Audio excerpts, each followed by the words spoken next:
Welcome to the Mike Litton Experience Podcast. Mike has over 31 years experience in real estate, finance, and investing.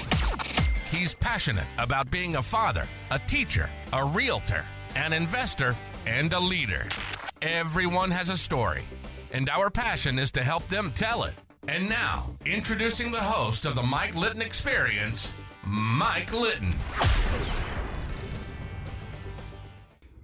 So what can you expect from the Mike Litton Experience? You can expect stories that will inspire, motivate, advice that will sharpen your focus, and expert information on real estate, finance, and market conditions.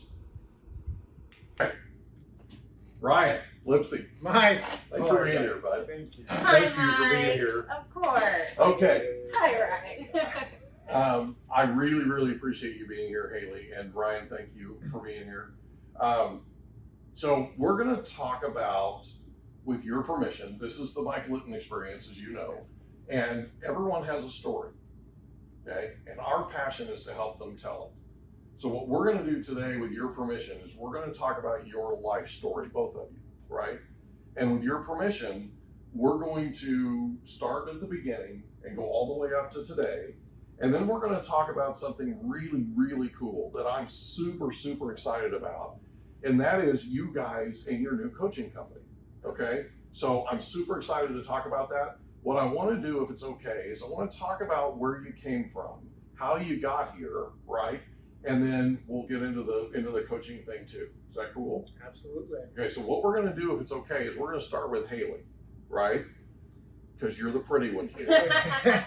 Ladies So, first. We'll leave the short story. So let's talk about, we're going to get into some detail. But tell us a little bit about where you were born. Well, it's interesting. I feel like us unicorns, born and raised in San Diego here. And, I think I was born at Grossmont Hospital in La Mesa. Yeah. I think that's where I was That's born. a good place. Yeah. Both parents, blue collar workers. My dad was an iron worker from the day he was 18. He was the superintendent on Petco Park. That's cool. I never knew that. Yeah, he signed the top of the height when concrete was being poured. Cool. So that man was up at 3:30, 4 a.m. every morning and didn't get home till 2:30, 3 o'clock every day. And That's real work. yeah, it was definitely real work. And, I actually have to apologize to him almost every time I see him because I remember being a kid and having my friends' parents pick him up from school and they'd always be dressed nice. And then, my dad would come and pick me up and he'd be, all dirty and nasty and his hands are all rough. And I'd be like, can you just wait in the car? I'll come outside. You don't need to come in. And now, looking back on it, I was like, man, that was a little asshole kind of thing to do, right? You're a kid. Exactly. Okay. Mm-hmm. And all of us learn, Mm-hmm. right? Like my dad, I was 18 years old talking to my dad, and he goes, look, listen, you're looking at me right now like I'm an idiot.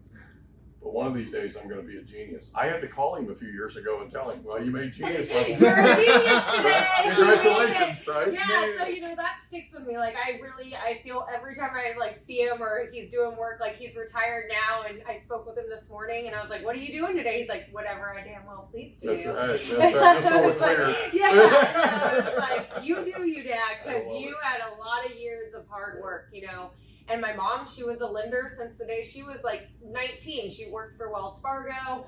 She was a bank teller, got into loans. And so it's kind of been in the real estate DNA of me, but hard work ethic. Both my parents worked. So if I wasn't 110 fever or throwing up in front of them or blood coming out from pores, they were sorry, kid, you gotta go to school. Yeah. Exactly. There was no That's it. faking it. There was my mom and both my parents always told me, I grew up doing sports. We played tons of team sports.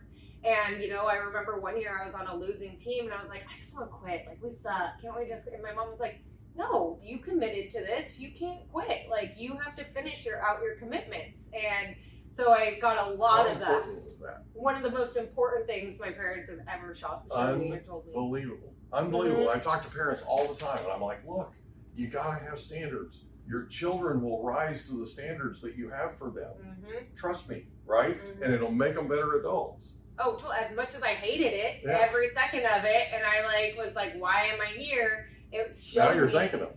Exactly. To this day, I'm like, wow, like my parents really instilled a work ethic that most people my age these days and going on don't have. Like they all want to make 130,000+ a year and not do anything to make that. And it like makes me scratch my head. I'm like, how do you think that happens? Right. It doesn't just materialize. No, and I had a grandfather who was in the Army, or he was actually in the Air Force. He helped patent the red light cameras. He was one of the first people that ever told me, like, hey, you don't need college to be successful. You have a work ethic, you're smart, you can do pretty much whatever you want to do if you put your mind to it. Yeah. So I was in college and I had those words in the back of my mind and I was like, what's this whole real estate thing about? What is all this about? So, you know, that's kind of my story in a nutshell. I came from a very hardworking background. My grandpa was an immigrant mentality as well. They came from Ireland his parents during the potato famine, had nothing. Oh my God. Came over here with absolutely nothing. And I think he actually joined the military when he was either 16 or 17. And today is actually his 85th birthday. Oh wow. So yeah. Happy birthday. Yeah. So, you know, he was a hard worker, instilled that in my mom, and so it kind of all trickled down, and, you know, I think that really helps where I'm at in life to really have that push and surrounded by amazing people that I know I have support around me. And I think work ethic these days is everything. Well, it's evident. Mm-hmm. Okay, I work with you guys, right? Mhm. Full disclosure, you guys are my title team, and it's evident. You can absolutely see it. You can see the work ethic. You can see the dedication. You can feel how important it is to you. So that's one of the reasons why we're sitting here, by the way, because you guys are really special. Thanks. You in Thank particular. you. Okay, so big guy, Yes. where were you born? San Diego, California. I think it was Alvarado Hospital, Mercy Hospital, thereabouts. So my Yeah. Yeah, and back in 1976, 10/10/76, Libra Dragon. There you go. And I born in Spring Valley, raised by, after 5 years old, a single mom, 2 brothers, and you know, just got through, escaped high school, made it to college, to UC Davis. I actually had the Chancellor's Achievement Award. Once upon a time, this noodle was capable of critical Well, thinking. can you imagine this guy growing up in Spring Valley too? This little skateboard. Yeah, there was a lot of butts kicked in there. It wasn't me doing the kicking. I'll put it that way. But no, it was a great place to live. Spring Valley. We skateboarded all day and night, and it was back when your mom told you to come home when the streetlights came on, right? And so really great, supportive childhood. You know, it is what it is. A broken home, it does those challenges, but got in, went to UC Davis, graduated at Gaucho from Santa Barbara, met the girl of my dreams. That's why I transferred there, and we started off on our life in 2001. I got this. How'd you job. meet her? I met her. I was painting apartments. I was a maintenance guy. I worked with these. I did. And I did, you know, minor carpentry, maintenance, plumbing, electrical. You were in college. In college, I paid my way through college through, or you know, the extras, rent and whatnot, with a job. And Okay. I was a maintenance guy, and there was a huge student turnover. Like 75% of this 216-unit apartment complex turned over every summer. So we had to go in and either change the carpet, change the lighting, repaint. And so I was the guy, they would go tape and prep in front of me, and I'd go spray like a couple apartments a day. I couldn't imagine, like, after college kids, those apartments would be pristine condition. Oh, Yeah, like it hasn't been touched the whole year. Yeah. Exactly. It smelled like Jimmy Hoffa was I bet it did. I bet I don't even want to think about what it smelled No. like. You know? And she came home as a summer job to be a leasing agent. Okay. So here I am with paint, like wherever the goggles and the mouthpiece Right. didn't cover was paint. And I would come walking into the So you office. look like a panda? Yeah, exactly, right? Well, I used to carry more weight too, so I probably did look like And, you know, something clicked, and before too long, I transferred to Santa Barbara, and we were together. And then graduated, and started a family. Moved to San Diego. I lived in Lemon Grove. It was the cheapest apartment we could find. Yeah. And then I got into this title insurance industry I knew nothing about, but it was sales. And my brother had some interesting pay stubs, so I said, let's give it a whirl. You know, being an English major back then didn't pay very well Yeah.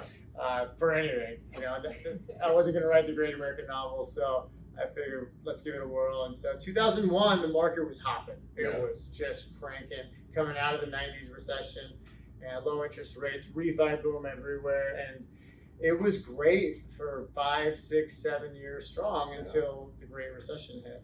So for those younger people listening, it was like our 2020 Yeah. or 2019 or 2020. Yeah. Yes. Great analogy. Oh yeah, we were stolen from the sky. Mhm. Yeah. You could throw a rock and hit 3 refinance transactions, you know. And we back then did a lot more entertaining. We were out at Padre games and before SB 133, which precludes us from doing that type of entertaining. I mean, most sales meetings were held at like a Morton's or a Ruth's Chris. Charger box game. Poor Haley Yeah. says, I got into it a decade late. Oh. Yeah. The sales part of it. It was wild. It was a wild time. Mhm. Yeah, you probably heard the story. I probably would have had to have retired early as well. It was a wild time. People in title insurance knew how to have a good time. Yeah. Those that remember somewhat, you know, Yeah. all the good times we had. But then, you know, we ran into 2008, you know, and it was, the landscape changed tremendously. It went from not any property staying on the market for all the offers to 20 listings and 0 bites. You remember those days? I do. I owned the Keller Williams office at the time. Yeah. And I had a 2-page long list of agents that wanted offices. Literally a waiting list, 2 pages long of agents that wanted offices. And within 6 months, we had 1 team left in the office. All the offices were vacant. And it was brutal. I mean, it was like somebody just shut a switch off. Mhm. And all of a sudden, we just kind of sat there. We just had a conversation about this the other day on the podcast about a lot of the sort of PTSD that people have from that time. Now they're sort of waiting for the other shoe to drop, right? Mhm. So like they're not putting capital to work. They're not doing a lot of things that they would otherwise be doing because everybody's waiting for that other shoe to drop. Yeah. And it's like they don't want to be caught off guard. Like, I mean, there were probably what, 12 people. You watched The Big Short, right? There were probably what, 12 people in the world that understood what it was that was going on. And they made a lot of money. They did really well, and a lot of people laughed at them. But you know, Yeah, like we've got a guy coming on, Bruce Marks, who founded NACA, the Neighborhood Assistance Corporation of America, and in 2001, he was on Capitol Hill screaming at Congress people about stop doing this, stop encouraging these lenders to loosen guidelines, stop doing that. You're going to create a recession. You're going to create a crash. Stop doing it, and they didn't listen to him. And so he's actually going to be coming on. He's agreed to come on. We're trying to get the schedule figured out, but we're going to have him on the podcast too. Nice. So we're super excited about it. Yeah. So I only had to ask him once. Too. That's cool. I remember So- my mom's pipeline. She was telling, because I was a little too young to remember. I remember everything that happened. I mean, we were fortunate enough to keep our house, but Yeah. we had rental properties, we had investment properties. My parents had to short sell all of them. I mean, my dad was in construction and my mom was a lender. She was Yeah. one of those lenders. Yeah. And so we kind of came to a standstill, and we were lucky to keep our house. And Yeah. my mom was like, my pipeline went from about $3 million to 0 Yeah. in one day. Yeah. And that's when, you know, $20 a week for lunches was Yeah. not happening anymore. Yeah. Like we really had to budget. I owned a real estate company that had almost 200 agents in it. I had a mortgage company, and like somebody just pulled the rug out, Mm-hmm. and I had to pick which one I was going to save. Mm-hmm. And I shut down the mortgage company and went to work saving the Keller Williams office, which I did by the hair on my chin, right? Yeah. But we did it. We got it done. We had to short sale our house. Mm-hmm. Our house went from $365,000. We bought it brand new, moved in February 2001, went all the way up to $800 and some thousand in value, and then dropped back down to $400,000. That's insane. That's If insane. you think about Yeah. it, right? And we naturally took out loans and had, you know, debt that was way above that $400,000 number and all that. Mhm. We ended up short selling the house. Yeah. Closed it in February 2012. So when I tell people I understand what they're going through when they're going through short sales and foreclosures and all that kind of thing, I literally know what they're going through. Like I literally lived it. And you know, 2008 hit, and I gained I don't know how many pounds. Oh yeah. I mean, I know I drank way more than I should have. Yeah. You know, I mean, we all did what we did to try and compensate for a rough time. I mean, I remember I was part of 3 or 4 multi-level marketing companies. I was doing commercial leasing because it didn't directly interfere with title, and I was still doing title. But a new, I like Haylie, come from a family with immigrant mentality and high level of work ethic, but a new set of problems were presenting themselves, and what was in the roaring kind of 20s of our industry, the early 2000s, was a form of entertainment, was taking shape as a coping mechanism for me, because I had 2 small babies at home and a wife looking at me for all the answers about a mortgage and the rentals that we were short selling. And I found myself in the grips of alcoholism in 2009 and 10, and the beginnings of it, because it went from a form of feeling better to I needed it to, and it went from I was in the same boat. I was in the same boat. I mean, they call it self-medicating, right? That's kind of a polite way of saying you're drinking your feelings away, or eating your feelings away. In my case, I was doing both. So I've been there. Well, Trying to numb yourself to the situations. Well, it's just, I don't know exactly how to explain it, but I did almost everything I did out of our house, and the kids were there, and we're raising our kids, and they're watching all this happen, and they grew up basically deciding that there was no way they wanted to be involved in real estate. Now they're grown, and they're talking, Michael's talking about coming to work with us. You could have knocked me over with a feather. I'm like, really? Because you watched all this happen. He's like, yeah, but Dad, now I understand. Now I understand the long hours. Now I understand what you were doing. Now I understand what you were going through, right? Yeah. He thought real estate equated this negative experience that they saw or that they went through, right? Well, not every real estate market's that way. And now he's old enough to understand that his dad was just doing the best he possibly could to help us survive, to keep the lights on and do what you needed to do to repair the damage, right? Yeah, I read an article recently about that where people like my age in their 30s, I think it was like 27 to like 33, we were very hesitant on buying homes because we saw our families lose homes. We were foreclosed on. People in my generation are like, I don't know if I want to go down that route. Yeah. So I was just it's not associated with like the American dream. It's more like maybe a question mark. It's more associated with when my parents got foreclosed on and we lost our house and had to move from our 5-bedroom house. That PTSD, they never want that again. Right? I lived through that. Yeah. Well, it was something to live through. It really was. Yeah. And the good news is you came out better because of it, right? I literally had this conversation, I don't know, a couple months ago now, with a guy who turns out is a big time executive in North San Diego County. And I spent over an hour on the phone with him. And one of the things that he asked me was, he said, why is it that these hedge funds are buying thousands and thousands and thousands of single family homes and just renting them out? Part of it is millennials don't trust real estate. They have no aspiration whatsoever to buy. They're looking to rent for the rest of their lives. They don't want to own the house. That's a headache to them. That's that PTSD kicking in, right? Literally January of this coming year, we start a book on home ownership. Wow. And I'm just crazy enough to think that I can drive a national narrative that home ownership needs to be part of the American dream again. We're going directly to millennials, and we're making the case to millennials why home ownership is important. According to the National Association of Realtors, the average net worth of a homeowner is over $300,000. The average net worth of a tenant is $8,000. $292,000 plus difference. For defense rests, Your Honor. Now take tens of millions of millennials that don't want to own a home, right? And multiply that by 292,000. We have a problem in this country. Yeah. And the problem is 74% of this nation's net worth is real estate. Okay? So now all of a sudden our standard of living in this nation is tied to millennials owning homes. Okay, and some of them are. I mean, some of them are, but there's a huge percentage of them that are not doing it. Yeah. And it's the fear of the unknown. So what we're going to do in the book is we're literally, by the way, we're going to interview you for the book, just heads up. Okay. But we're literally going to take the case to millennials as to why home ownership is, number one, a wise move, and number two, not something you should fear just because you don't know about it. Right? So we're going to literally lift.